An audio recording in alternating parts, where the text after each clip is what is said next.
everyone.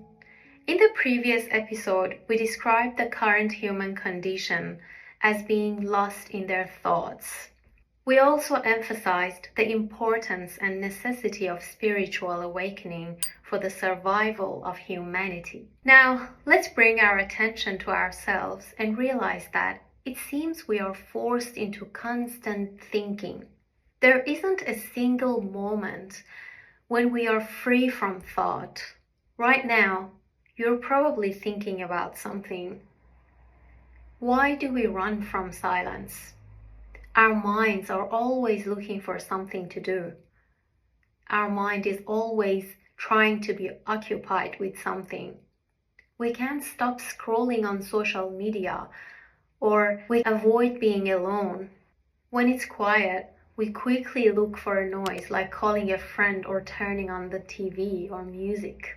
Why do we constantly think? Thinking is beneficial for organizing our lives, making plans and setting future goals. But why are we always occupied with thoughts?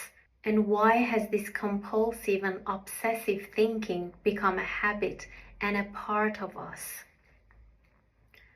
Try not to think just for 5 minutes.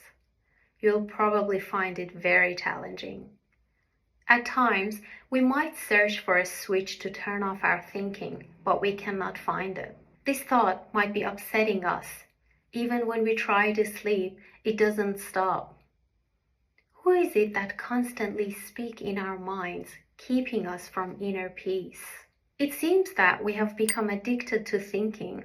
Like any addiction, whether it's to drugs or to thinking, it starts with pain and leads to pain.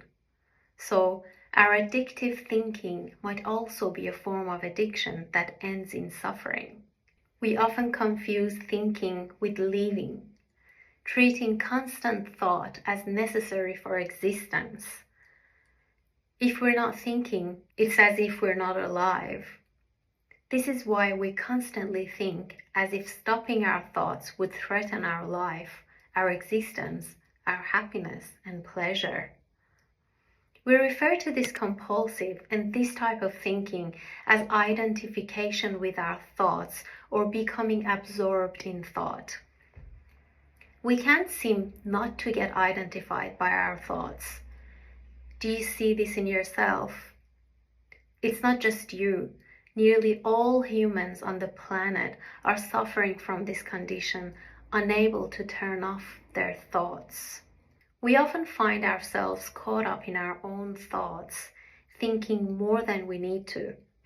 This video is about recognizing that pattern and learning not to let our thoughts control us. We'll explore how to observe our thoughts without letting them define who we are. It's natural for our minds to think, but it's important to remember that we are not our thoughts. We'll discuss how to break free from the cycle of thinking and find a sense of peace within ourselves. This idea might take some time to fully grasp, but it's crucial for living a more mindful and fulfilling life. Rumi teaches that clinging to the temporary aspects of life, like possessions, beliefs, and social status, causes us suffering.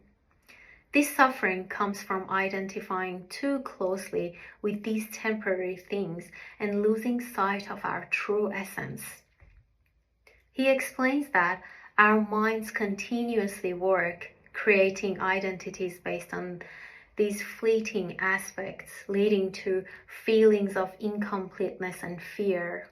However, true happiness and contentment come from reconnecting with our core selves, beyond material possessions and external achievements.